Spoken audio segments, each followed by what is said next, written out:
د دین اسلام ډیرو قدرمنو درنو او عزتمندورنو د تیرو خطباتنا سلسلوار کبیره گناهونه ذکر کېدل ځکه موږ سره رب العالمین وعده کړې ده چې که د دې ګناهونو نه تاسو ځان وساته نو دا واړه واړه ګناهونه درته زه رجوم.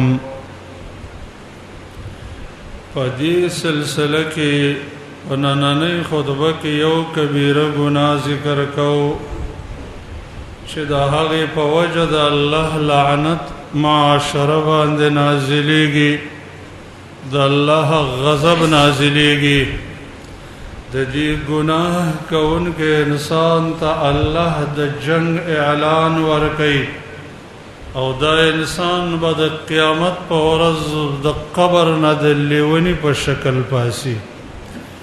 چې دې ګناه ته سود خوري ویل کېږي، سود خوړل.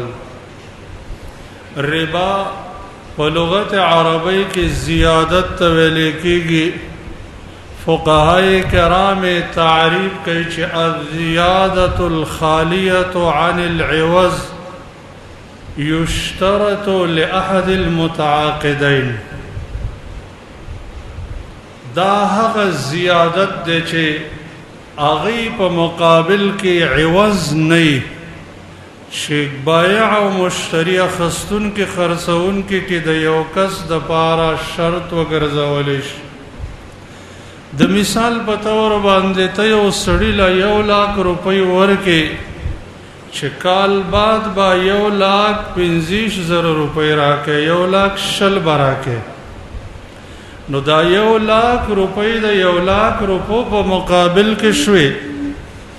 او دا 20,000 د هیڅ په مقابل کې نو دې 20,000 ته سود ویلې کېږي. لکه څنګه چې شریعت کې مسلمه قاعده ده چې کل قرض جر نفعا فهو ربا. هر هغه قرض چې هغه ځان سره ګټه راخي دغه قرض ته سود ویل کېږي. چې چاله پیسې قرض ورکې او د دې قرض په مقابل کې ته ګټه اخلي نو دې ګټې ته سود ویل کېدلی شي. لکه ډېر خلک دا حلې جوړي، دا چل ول کوي او دا سودونه چې دی هغه ځان ته حلالۍ په دې چل ول د الله رب العالمین سره چل ول نه کېږي. بیا ربا د شریعت په اصطلاح کې او سود د شریعت په اصطلاح کې دو قسمه دی. یو ته ربا النسیئه وایي چې دا د جاهلیت د دور سودو هغه داو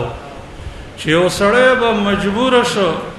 دی به ورغلی بل سړي له به پیسې ورکړې. دا سړی به مجبور شو یو مالداره سړي له به ورغلی قرض به یې واخیسته چې میاشت کې بیرته درکوم. میاشت چې به تېره شوه دا مالداره سړی به ورپسې رالی او ته وبې ویله چې یه پیسې راکه قرض ادا که او که دې ادا نه کړو نو سود درپسې حسابوم.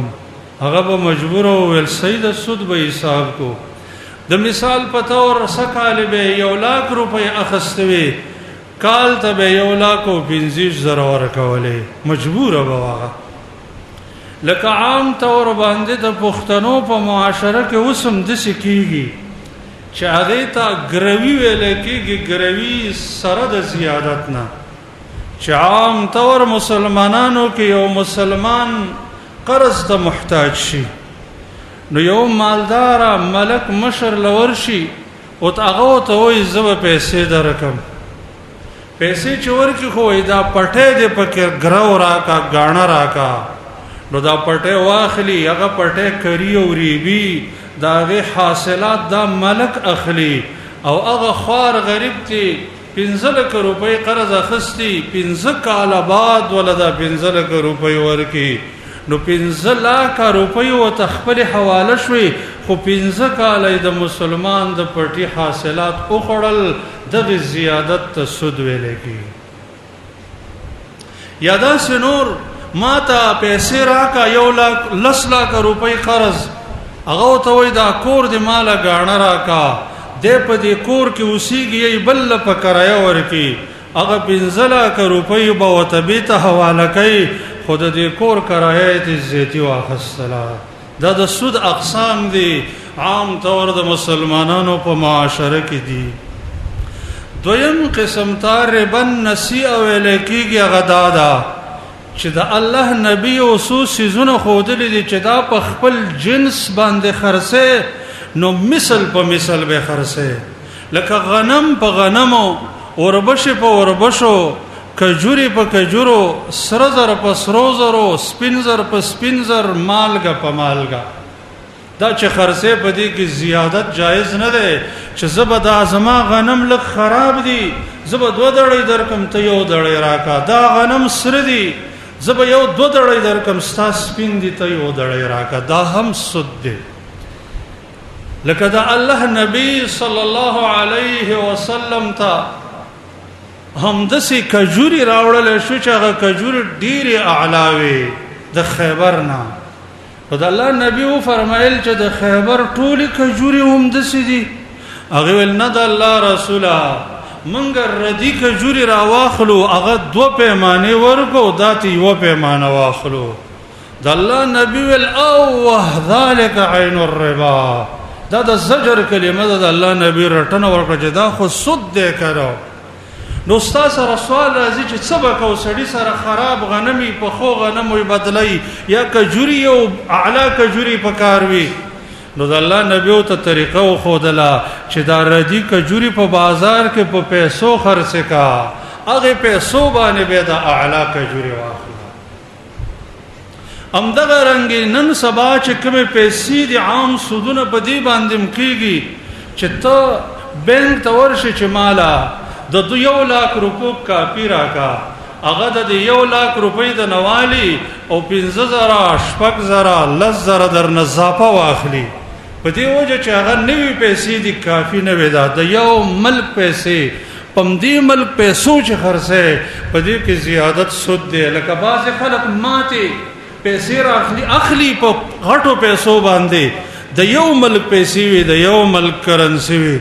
او بیا هم په دې کې زیادت او نقصان کوي دا زیادت او نقصان دا هم سود دی زما خو ګورونو د دې نظام ساتل پکار دي دسه د سود ډیر اقسام دي ځکه عمر رضی الله تعالی عنه فرمایي وای دا د سود آیت د الله په نبی باندې آخرنه نازل شوه دی د الله نبی وفات شو او د دې ټول جزئیات تفصیلات مونږ ته پورا انداز کې بیان نکړل خو سودم پرې دی او پس شي کې چې د سود شک پیدا کېدا غم پرې دی فتقوا الربا واتقوا الربا وجداد زما خو ګورونو دا ډیر لوی جرم دی ډیر لوی جرم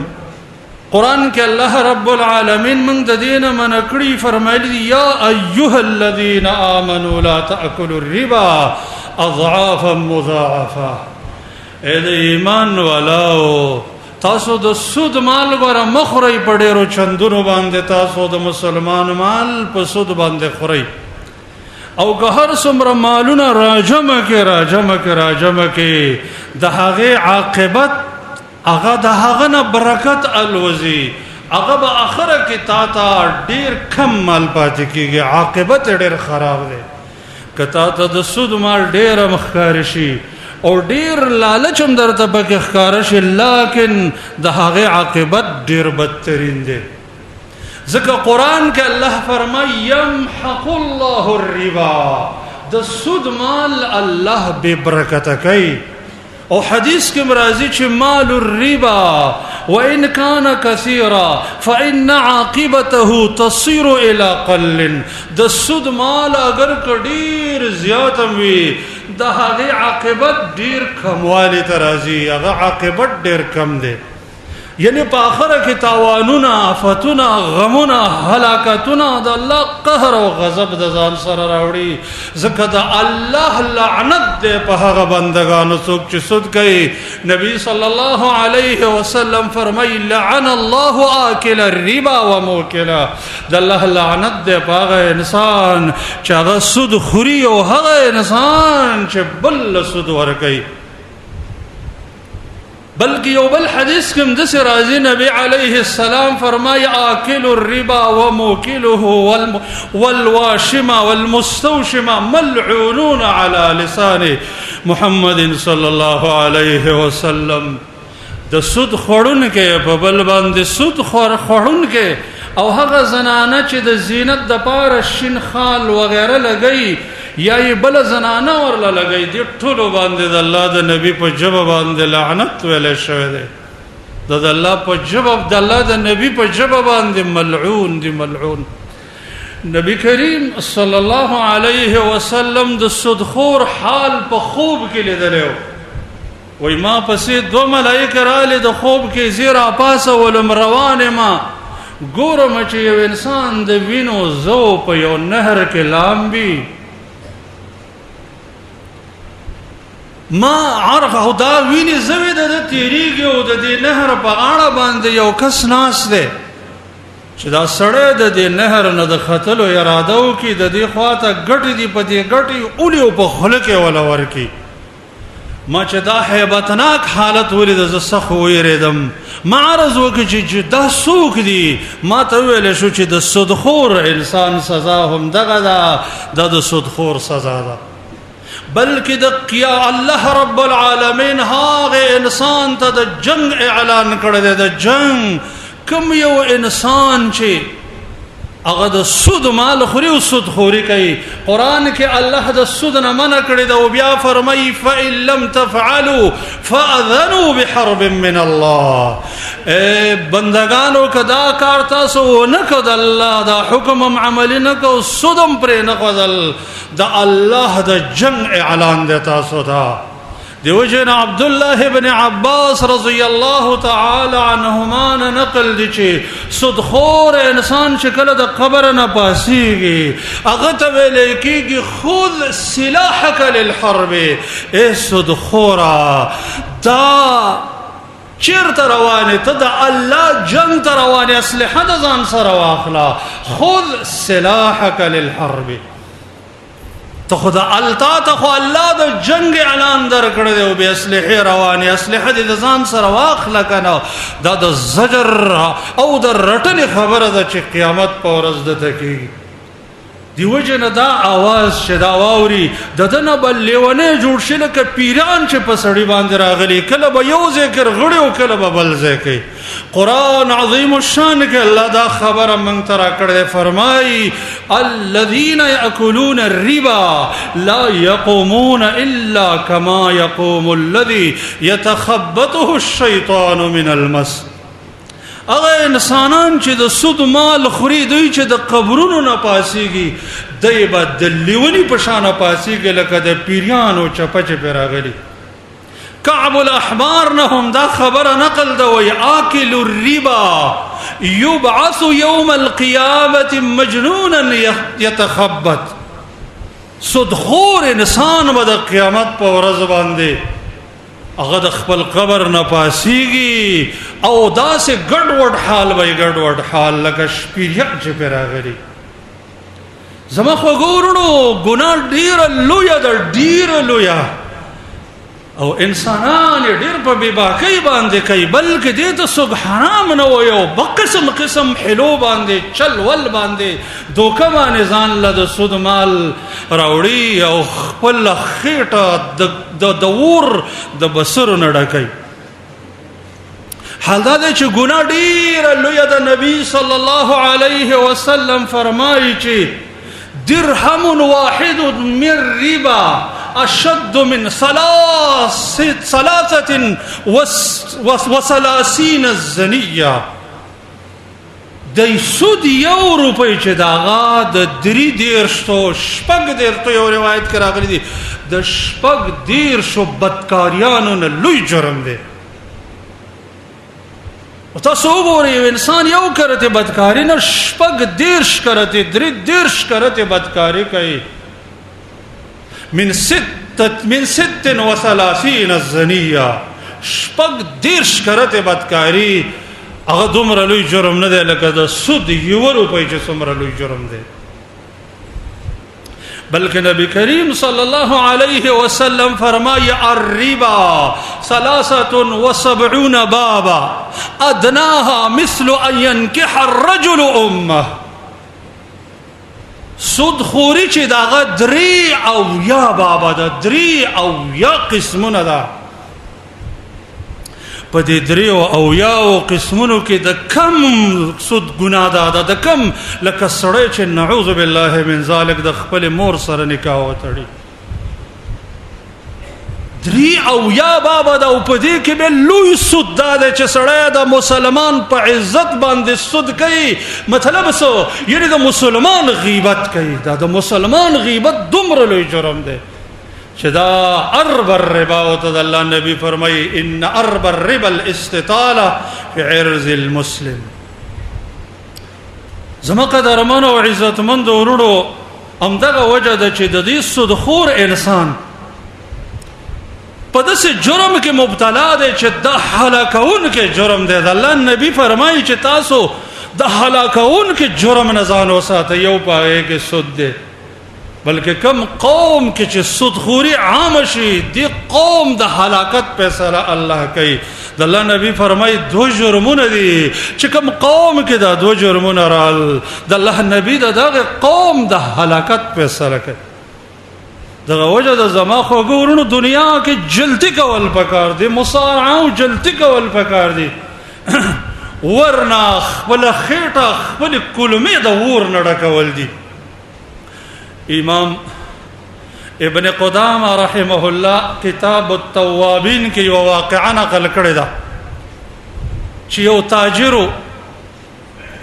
هغه په ټول عمر سود کاروبار کو د سود روزګار به کو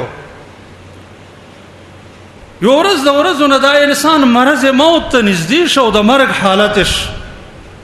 د په خوب کې ولیدل وای زه په خوب کې وینم چې داسې انسانان دي چې شکلونه بالکل تور دي تک تور لکه په ور چې سوي او لمبه شوي سکاره ته جوړ شوي وای ما پوښتنه وکړه چې دا ولې ول هغه انسان چې سودخور وي سودخور دغه دا سزا ده خبردار ګوره د سود نه توبه وباسه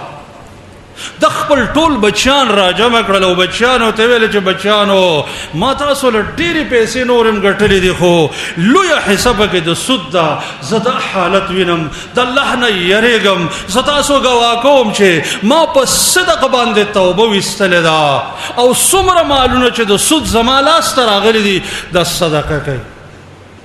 بچوي همدا کار وکړو لیکن بیا هم دې چې کله غسل وته ورکړې شو د په خېټه باندې تور تور داغونه لکه په ور چې سوځول شي اگر چې دا امور غیبی امور دي لیکن د دې سنات آثار کله نا کله الله رب العالمین د عبرت د پاره ښکارا کوي د عبرت چې بندگان ته عبرت واخلي عبرت امام ذهبی رحمه الله الکبائر کی واقعه را نقل کړی د الکبائر کې چې یو انسان او تاجر هغه په ټول عمر د سود معامله کوله یو ورځ د ورځونه د هغه کور ور واخسته دې ته پته ولګېدل چې دا قهر او غضب د الله چې په ما نازل شدا د دې سود د وجنه خلق رال دی سړی پسې اون خطل چې دا د کور نو باسي هغه وته ویل پرې دی مال را د سود مال په کور کې پروت دی او هغه دفترونه او رجستر چې د سود معاملات په کې لیکل شوی دي هغه ته په یو صندوق کې پراته دي په یو بکس کې پراته دي دا مخ کې وباسي هغه ور پسرال او دا صندوق چې راويسته پدې وخت کې پدې انسان باندې او دا ویل چې دا وباسي ما پرې د دنیا ورته غنۍ ما ته د آخرت ور را رسېږي دې چې دا صندوق راويستو د کور چتر وګرځید او د لاندې داغې نه مرش ګوري چې کسانو راويسته د ته ور نه رسیدلې د چې کله غسل د تورکو د بدن د اور په تنبو گویا کې د اور په حساب باندې دا غل شوه ده او د تور بالکل را رسیدل نو امام زهبی رحمه الله دا خبر ذکر کوي چې دا خو غیبی امور دي الله د دې آثار پټ ساتي ځکه دنیا د امتحان کور دی چې د سزا منګه او تاسو په سترګو ووینو به وسوک به خو امتحان نشګنه لکن بعض وخت د عبرت د پاره الله بعض آثار ښکارا کوي امام ابن جوزی رحمه الله تبصره کې واقعه را وړه ده وای په بصره کې یو تاجر چې د سود معاملات به کول یو ورځ د ورځو چې هغه بیمار دی د بیماری نه رستو خلک چراله غو وفات شوه دی په داسې حالت کې چې مخ تک تور شوه او مخ سټ ته اوړېدل دی خلکو پوښتنه وکړه د دې د کور والا او د دې د خپلوانو نه چې دې سړي څه عمل کوي چې دومره عبرتناکه سزا پدې کې مونږ ته دې ملاو شو هغه ته جواب ورکړ چې د بسود کول د حال چې د بچو ولیدو هغه ټول مال صدقه کو په صدقه باندې توبه وستله د دې وجه سره زما خوګورونو چې دا سود دومره لوی جرم دی ځکه د په معاشره کې ډېر بدترین آثار راوړي ډېر بدترین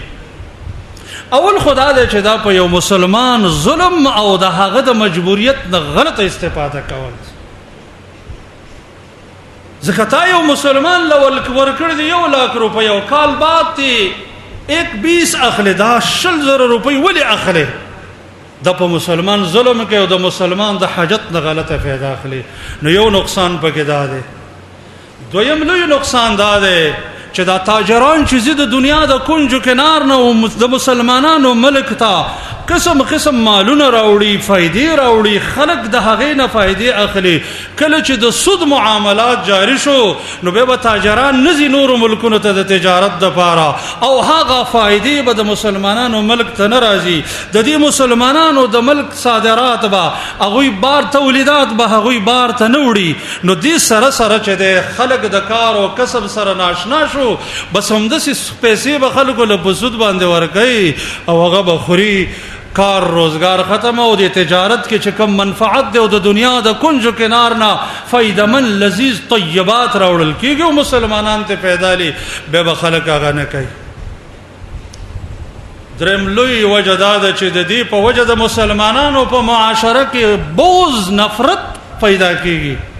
ځکه یقیني خبره ده چې ته یو مسکین لور کې 15 लाख روپۍ قرض او سو خرستو ته شپږ لا کاخله د دې مسكين په زړه کې به دومره بغض پریوزستا چې د ظالم ته وګوره راکړي 15,000 وای خسته شپږ زره او د دې یو لوی جرم دا دی چې د قرض حسنه چې دا یو خپل عبادت ده خپل دا د قرض حسنه مخه بنديږي خلق بچاله د الله د پاره قرض نه ورکړي ټول بسودونه حال دا دی چې مسلمان له قرض ورکول یو بهترین عبادت دی ځکه نبی کریم صلی الله علیه وسلم فرمایي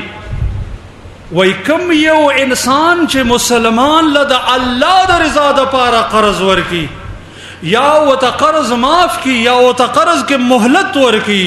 اظله الله في ظله يوم لا ظل الا ظله الله به د قیامت د سخت ګرمۍ د وجنا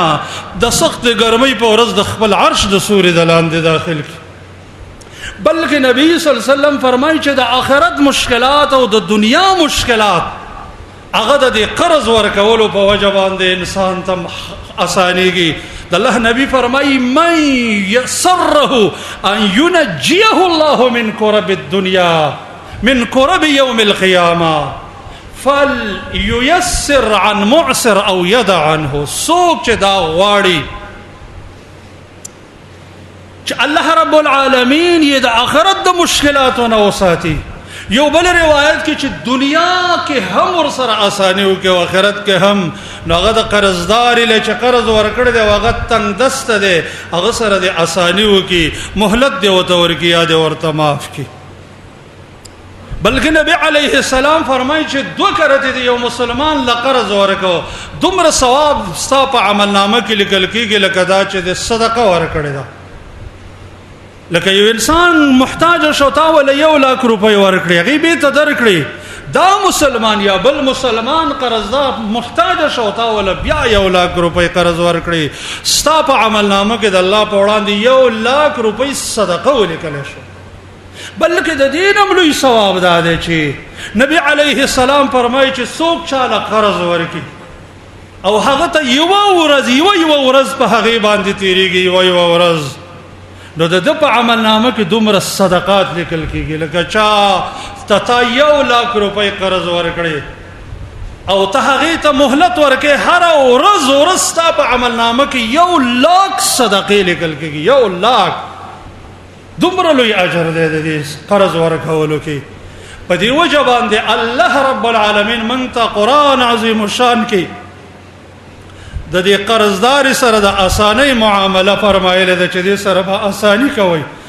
وان كان ذو عسره فنظره الى ميسره دغه صورت کې چې انسان مجبور شي چې کله انسان مجبور نه وي نو بغیر د عذر نه د سړی قرض نه کوي وجدا ده که ته وفات شي او دا د په ذمه باندې پاتې شي نو حدیث کې راځي چې الله هر ګناه معاف کوي لیکن یو انسان چې پردې حق په غاړه باندې ویسي دا ته الله نه معاف کوي بلکې یو روایت کې راځي چې یو انسان وفات شي او د 3 جرمونو نه دی بری دا جنتی انسان دی یو تکبر پکې نه یو چا سره خیانت یا د غنیمت د مال نه خیانت نه کړي غلول پکې نه او دریم پردې قرض د ځان سره یو نسی د انسان به جنتی انسان جوړ شي نبی کریم صلی الله علیه وسلم له یو صحابي را له میدان جنگ تزم میدان جنگ کې يم که جهاد وکم او شهید شم زب چرته زم ول تب جنت تزي مگر که قرض درمانی ګور به جنت تل نشي شهید تم نه معاف کیږي وځکه دا خبره ماته جبريل علیه السلام وکړه دیو جنا چې کوم انسانانو باندې قرض وی او هغه اولنه د ادایګۍ نیت کړي چې دا قرض د الله د پاره ز ادا کوم بیتا الله به تعالی برابر کې او آداب کې لکه حدیث کې راځي نبی علیه السلام فرمایي من اخذ اموال الناس يريد اداءها ادى الله عنه ومن اخذ اموال الناس يريد اتلافها اتلفه الله عنه چا چې د مسلمان مال په دې نیت باندې واخست چې دا ادا کوم الله به ته ادا کی او چې چا په دې نیت واخست چې چل ور سره کوم ګڼکف انسان لچره الله توفیق نه ورکي چې دا مال ته ادا کی او چې څوک په صحیح نیت باندې واخلي او د ادایګۍ نیت ور سره الله لارې چاره اواري امام بخاری رحمه الله په صحیح کې یو حدیث نقل کړی دی چې په پخوا زمانه کې یو کسو بل کس ول مال قرض پیسې راکا هغه ورته ویل چې گوارا ولا ویل الله رب العالمین گواه ده کنه به وتل ذمہوار را ولا ویل الله ذمہوار ده دو الله په گواهی او د الله په ذمہواری ولا پیسې ورک دا سړی کور تراله د دې قرضدار او د دې مال مالک تر ما د کور تر مابین یو نهر یو سینو یو بحر د په کشتۍ کې کېناسته وراله کله چې دې سړی پیسې به ته برابر کړي وغنیټه پوره شو پیسې راواخسته وراله د دې بحر غاړه لچراله کشتۍ نشتا ډېر انتظار وکړ او کشتۍ رانغله دې سړی یو لرګی راواخستو دا پیسې په دې لرګي کې خودلې والله ته دعا وکړه چې یا الله پلانی نه تا ته پته ده چې پلانی نه ما قرض طرف کو ماته ول گوارا ولا ماته گوا ور کړی ماته ول ذمہوار را ولا ماته ذمہوار ور کړی یا الله ستا ذمہواری ده او ستا گواهی ده د مال وته ورسه او دا لرګی د بحر ته گزار دی کې هغه د مال مالکم د بحر غاړه لراغله ده چې هغه زما قرضدار به اوس قرض راوړي او چې پازاب نشي زبوته د بحر په غاړه ولاړه مغم انتظار وک سړی رانله خو یو لرګی را روان دی او د لرګی را واخستو کورته د ځان سره یوړو لرګی چې کله آرا کو ګوري په لرګي کې پیسې دی او دا خط ور سره پروت دی سو خرستو دې سړی ویل چې هغه خو می صرف خپل ذمہ الله ته فارغ ولا پیسې را واخستلې د بحر غاړه لراله په کشتۍ کې کېناستو او د سړی کور ته ورسېدو ته ویل چې ورور ماستانه قرض مطالبه کړي او هغه وخت کې زرالم بحر ته کشتی پیدا نشو عذر زما قبول کو دا پیسې دی واخله هغه ورته ویل چې ستاخو سشه خو دې کړی نو هغه ته دا ټول واقعي ویل چې د سلرګي کې مې پیسې باندې کړې او بحر ته مې گزارې کړې ولتا الله ذمہوار را کړو الله ستا قرض ادا کړ دی او دا واقعي او ته بیان کړه ځکه من اخذ اموال الناس يريد اداءها ادى الله عنه او که یو سړی باندې قرضونه ډیر شوی وي نو د الله نبی مونږ ته د هغه طریقه خودلې چې دعا دی وکي الله به ته ادا کړي علي ابن ابي طالب رضی الله تعالی عنه ته یو سړی را لویل زه ما ځان مکاتب کړی دی خپل سردار ته مې ویلي دي چې دونه پیسې به درکړم ما آزاد کا هغه قرض په ما باندې پاتې دی ما څه کومک وکړه هغه ورته ویل چې زه تا ته یو دعا درښیم ما ته د الله نبي دا دعا راښودلې ده که د غر په مقدار قرض در منې وي که نه الله به ادا کړي هغه دعا دا ده چې اللهم اکفني بحلالک عن حرامک واغنني بفضلك عمن سواك زما د اسلام قدرمن او عزتمند ورونو د دنیا احوال په انسان راځي کله فقر کله مالداری کله غم کله خادي کله ګرمي کله یخني کله صحت کله بیماری دا احوال زمون د امتحان د پاره راځي دا احوال همیشه د پاره نه صرف لک صبر د حرامونو کول پکار دي او د غلط معاملاتونه پرهیز کول پکار دي رب العالمین با بهترین لارې منګه او تاسو ته کولاو کی کومنګ او تاسو صبر وکړه ځکه د الله وعده د من سره چې ومن يتق الله يجعل له مخرجا څوک چې د الله د حکمونو پابندي وکي الله او ته یو خسته لار راوباسي خو لږ صبر پکار دی د امتحان نرستو الله کل لارې راوباس الله رب العالمین دې منګه او تاسو د حرامونو محفوظ کی او الله دې زمونږ او تاسو د پاره د حلال رزق تنظیم وکي اللهم اكفنا بحلالك عن حرامك واغننا بفضلك عمن سواك